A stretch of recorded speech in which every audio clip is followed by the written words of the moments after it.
Hello and welcome to our next video on Buddhism. So again, I'm standing in front of my mandala image and we'll talk about that shortly.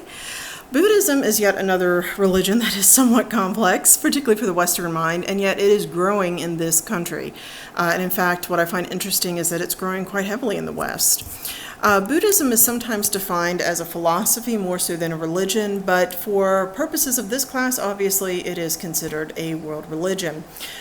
It was basically founded by a Hindu prince, and so it is a daughter religion to Hinduism. This prince's name was Siddhartha Gautama, and he's kind of interesting because even though he's known as the Buddha, there were Buddhas that existed before him and Buddhas that existed after him. And in fact, when we look at Buddhas, and I brought a few, notice that most people usually think Buddha is the chubby guy. That's this one, right? This particular figure is actually a Chinese monk who obtained enlightenment. So this is a Chinese Buddha. This is not the Buddha. This is a Buddha. The story is that he obtained enlightenment, but he was so beautiful that nobody would listen to him, so he distorted his body by eating and then continued to teach. Another idea is that he was actually combined with a Chinese god of prosperity when Buddhism came in, and we ended up kind of with this folkloric story. But the actual Buddha is definitely a fit and trim 30-something-year-old, usually seen in three primary positions. One is when he's walking with his hand up. He is teaching. He is known as Tathagata. Another, he is sitting and meditating. So this is a meditating Buddha. I believe from Vietnam. Both the last Buddha and this one my father had, and he was a Vietnam veteran. And then he is usually shown in repose or reclining. That is the Buddha preparing to die, to leave a great nirvanic void because he is going on to his next existence. So Buddhism starts off in chaotic India, where the kings have too much power and it's leaving the people and it's leaving women. So women and the poor are really losing ground. Siddhartha is said to have been born of an immaculate conception. So the story is that his parents were married. Great Maya was his mother and Shuddhadhara was his father. His father was a warrior king, and while he was away, Great Maya had a dream, and in this dream, an elephant came and entered her side. And when she woke up, she was pregnant. Now, the elephant in Hindu ideology represents wisdom. So essentially, she is impregnated by wisdom. When Buddha was born, he was not born in the good old-fashioned way of tearing and ripping and blood and screaming, but he was born from essentially her heart chakra, from her side. Well, this means that he was not born sexually. He is not of the sexual or material world. He is born of wisdom and compassion. All right. Notice, by the way, that we have a couple of deities that we've talked about so far who have non-sexual conceptions. There's a story that also parallels in Confucianism and in, of course, Christianity. Well, the idea, again, is the symbolism as well as the story. So Jesus is born of the Spirit, Buddha is born of wisdom. Okay? Well, Shuddhadhara, his father, wants a warrior. He doesn't want a holy man. So what he does is he teaches Siddhartha to indulge himself. He leaves Siddhartha in palaces with dancing women and, feeds him everything he wants. And it's just, it's a fantastic life. It's a life you'd want. Siddhartha is highly sheltered. And in fact, he gets married to his first cousin, but that's okay. Asadhara, and they actually have a son, Rahula. So in accordance to Hinduism, he's got it all. But at the age of 29, which I always find to be an interesting age, think about when Jesus started teaching at the age of 30, but 29 leads into that third decade, and things change when you're in 30, right? Watch that Friends episode. So at the age of 29, he decides that he really wants to see the world. He's going to be king. He goes to his father and he says, "Father, I wish to go out." And at 29, he has to ask to leave the house, right? And his father's like, "Oh, sure, go ahead." But before Siddhartha leaves, the father sends out troops to take out all of the sick, the dead, and the old from the village. And then he throws a great big festival. So Siddhartha is supposed to go out and see essentially spring break, all right? Big old party. Well, Siddhartha, he just feels wrong. Something's off. And so what he does is he turns to his charioteer and he says, "Charioteer, let's go somewhere else." And this poor charioteer's got to be sweating blood at this point because, yikes. But he does. He does what Siddhartha says, and they go to a different part of the village, and there Siddhartha sees 4 things. The first thing is he sees an old man, and my mother was a professor as well, and she taught gerontology, or the study of aging, so I loved this story. I would talk to her classes about it. He sees an old man, and he says, "Charioteer, what's that?" And the charioteer says, "Oh, well, 40 years ago, essentially, 40, he stood, straight, and his hair was long, and his eyes sparkled, and he was just the life of the party." And Siddhartha says, "Wow, it sounds a lot like me. So in 40 years, will I be like that?" And of course, the answer is yes. Not just you, but everyone you know. Then he sees a sick man, and he says, "What's that?" And the charioteer has to explain. And then he sees a dead man at the end of a funeral procession. And so Siddhartha is now a little bit depressed. So he says, "So we are going to get old, get sick, and die." And he becomes depressed. But then he sees the 4th sight, and the 4th sight is a monk. And the monk lives in this world, and he sees all of these things, and yet the monk radiates peace. And so essentially Siddhartha says, "I wish to be a monk." And he literally goes home, runs away from home, leaves his wife and child, his harem of dancing women, and he goes into the forest. And so whenever you see Buddhas that have those big, long earrings, it's in part because as a prince, he would have had heavy jeweled earrings embedded into his ears, and he took those out. So that's pretty important. It means that once those are out, they don't go back in. And he also cut his hair, which is another big symbol. That's why you see Buddha with short hair, because as a prince, you did not cut your hair. And so when he does, he also cuts ties with his background. All right, so things are going in an interesting fashion. He goes into the forest, and he studies under the 2 greatest teachers in all of India. These are like the best professors. And the problem is that they say the way to enlightenment is to deny the body. Deny, deny, deny. And so Siddhartha, being a good student, says, okay, and so he stops eating. He basically eats a grain of rice a day. That's not a good thing.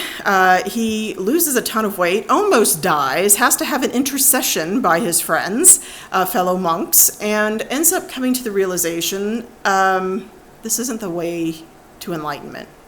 And he goes back and he tells his professors, and if you have had this experience, professors don't take criticism well. So Siddhartha's expelled. So far, Siddhartha runs away from home, has to have an intercession, and gets expelled from college. This is a religious founder, all right?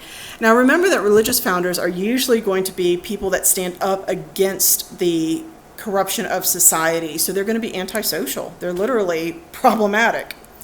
All right, so Siddhartha says, well, fine, I'm going to learn on my own. And he goes out and he crosses India.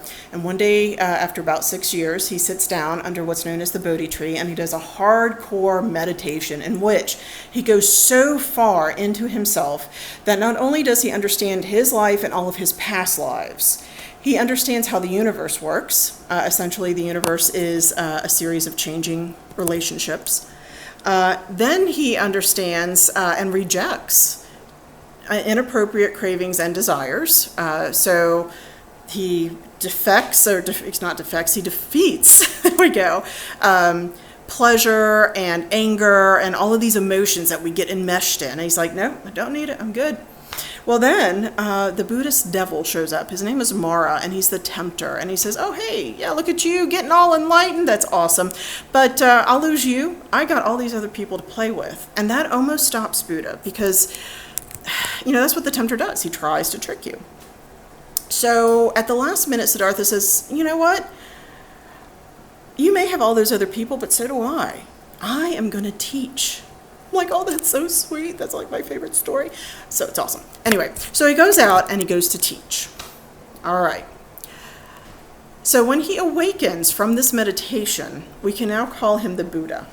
He is 35 years old and completely enlightened, and he spends the next 45 years teaching all across India. Some of the things that he taught. Again, women can become enlightened. The caste system is irrelevant. Anybody can become enlightened. Be self-sufficient. What? Yeah, all of that. So he was really, wow, he was radical. He would teach, and he would have the poor sitting next to the princes, which in Hindu society did not happen. You actually could not physically come in contact with certain people of other castes at all. You had to rely upon the caste for your job and who you're going to marry and who you could physically interact with and where you could go. So Siddhartha's like, no, just everybody sit down. So what does he teach? In this case, your notes are going to be kind of important, and I did include this segment that I found. Let me get my notes up, and I will read this as well. All right, so this is the Buddha's first sermon at Deer Park. It is one of his most significant sermons. So people want to know, hey, what's the deal? And he says, okay. And so he says, there are two extremes, O bhikkhus, O followers, which a holy man should avoid: the habitual practice of self-indulgence, which is vulgar and profitless, and the habitual practice of self-mortification, which is painful and equally profitless. This, O followers, is the middle path. Avoiding these two extremes, discovered by the Tathagata, which means the teaching Buddha, that path which opens the eyes and bestows understanding, which leads to peace of mind and to the higher wisdom, to full enlightenment and nirvana. So the middle path basically says, don't listen to the teachers who say self-mortify, deny your body, because it's not going to bring you enlightenment. And yet on the other end, you can't become a glutton, because that's not going to bring you enlightenment, or become addicted to sex or money, because essentially what happens if you go to one extreme is you just want more. A glutton will eat and eat and eat, and they just have to have more, right? Or a sex fiend, or even people with money. You can have $1 million, which sounds pretty good, and you just want more, right? But on the other hand, he says, denying yourself, it doesn't work either. Starving to death doesn't work. If you're a lay person and you need sexuality, denying yourself is not going to work. And sometimes you have to have a little money, so go in the middle way. The middle way. Do not become attached, but take care of your body, because your body houses your mind, right? All right.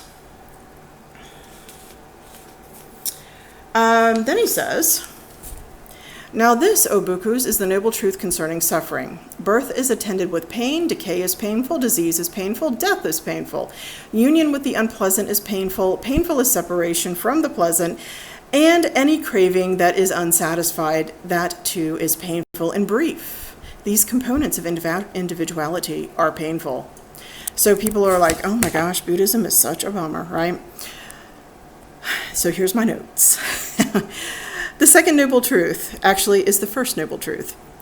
So he starts off and he says, this is the middle way, so don't go into two extremes. And then he says, okay, now once you've got that, the first of the four noble truths is life is suffering. You're born, you age, you get sick, and you die. And not only do you do it once, you do it over and over again.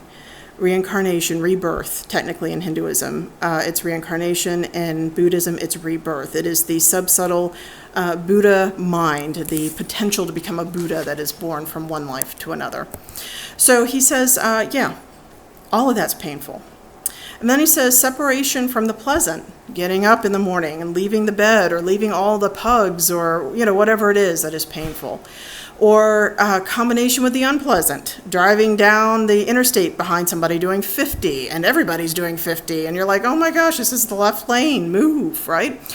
Or you get behind a couponer when you go into, of course, everybody in Florida uses Publix, so Publix. And so you are combined with unpleasant things all the time. And then he says, then we tend to forget that what we do today affects us tomorrow. So we're creating karma, all right? And karma is impacting us on a daily basis and putting us also into these situations. So life is suffering. The next noble truth. Now this, O Bhikkhus, is the noble truth concerning the origin of suffering. Verily, it is that thirst causing the renewal of existence, accompanied by sensual delights, seeking satisfaction, now here, now there, that is to say, the craving for gratification of the passions, or the craving for future life, or the craving for success in the present life. So noble truth number 2, the origin of sufferings. Basically, it translates as inappropriate cravings and desires, as well as ignorance. So far folks are like, Buddhism, bummer, life is suffering, and it's because we don't appropriately think through things. So in other words, think about this. In the West, we're very materialistic. We like our stuff. And so we'll say, my life will be great as soon as I get that car. So you save up money, you finally get that car, you park it in the best spot away from everybody else. You walk 10 minutes to get to the store after you park. You come back and somebody scratched your car. So that thing of happiness has now become a thing of sadness. Or the idea that, I am so depressed today. If I just have a candy bar, I'll feel better. Well, if that's the truth, one candy bar should make you feel better, then wouldn't 10 make you feel great? But it doesn't work that way. So we put our hopes, dreams, desires, and happiness on external things. We do that in relationships. Ladies and gentlemen, if somebody says to you, being with you is what makes me happy, be careful. If you are responsible for somebody else's happiness, it's not going to work. How can you make someone else happy? If you think about it, how can someone else make you happy? If you know your favorite food, your favorite channel, your favorite clothes, your favorite dessert, and you have access to these things and you're not happy on your own, then how is someone else going to do that for you? All right. So he says, life is suffering, and it's because of our ignorance and inappropriate desires and cravings. Know the origins of suffering, right? So everybody's like, oh, this is so depressing. Happily enough, there is a third noble truth, and it's my very, very favorite one. And he says, now this, O Bhikkhus, is the noble truth concerning the destruction of suffering. Verily, it is the destruction in which no passion remains of this very thirst, the laying aside of, the getting rid of, the being free from, the harboring no longer of this thing. Translate, can suffering be overcome? The answer is yes. This is also called the cessation of suffering. So life is suffering. It's because of inappropriate thoughts, cravings, ignorance, desires, blah, blah. But we can overcome this, right? So what would your question be? What would the fourth noble truth be? I don't know about you guys. I'd want to know how to do it. And so he says, now this, O Bhikkhus, is the noble truth concerning the way which leads to the destruction of sorrow. Verily, it is the noble eightfold path, that is to say, right views, right aspirations, right speech, right conduct, right livelihood, right effort, right mindfulness, and right contemplation. So here's what this means. How do you destroy suffering? You set a goal, you work toward it, you work on your language. Have you ever noticed? I have a friend of mine who says, you keep saying just. I'm just a PhD. She says, no. Or you're just an artist. She says, no, do not use the word just, because it limits you. All right? No lying, no gossip, no slander. Work on your behavior. Do not murder or kill. Do not take what is not freely given to you, so no stealing. Don't wiggle. No wiggling. Control your body. So have you ever met that person that taps their pencil endlessly or taps their foot and it drives you nuts? Buddhism's like, nah, that's a sign of nervousness and a disordered mind, so don't do it. Have a good job. And I love this. He actually has a list of things you should not be. Do not be a tax collector, a pimp, a prostitute, a butcher, a brewer, or a drug peddler. Okay. And then he says, keep that goal in mind. It's like a New Year's resolution. In January, it's on your mind. By May, it's gone. He's like, you can't do that. You want to be enlightened. You have to continuously think about how to do this. And then finally, he says, let this guide your behavior One way to do this is through meditation. Now, meditation is not just the Om. Meditation is more than that. So meditation means you quiet yourself, you experience your emotions, you think through things. One of the best pieces of advice, when you're in a situation and you respond negatively, the negative mind, stop and think about this. Is this how you want to respond? And if the answer is no, think about how you want to respond. How should you feel? Instead of anger, I should feel compassion. Right? Instead of jealousy, I should feel love. Think about that emotion and that sensation and bring it to the forefront of your mind and behave that way. And it's really not as easy as it sounds, right? It's like trying to tell yourself, I'm not going to get upset when I drive in traffic. I have no right to judge other people. I can only control what I can do. Forever, right? All right. So, okay, most of Buddha's teachings are passed on. Notice a lot of his writings start with, so it was said, so I have heard, because it was an oral tradition for about 600 years. In the 2nd century CE, there was a big old conference, and they decided to write some stuff down.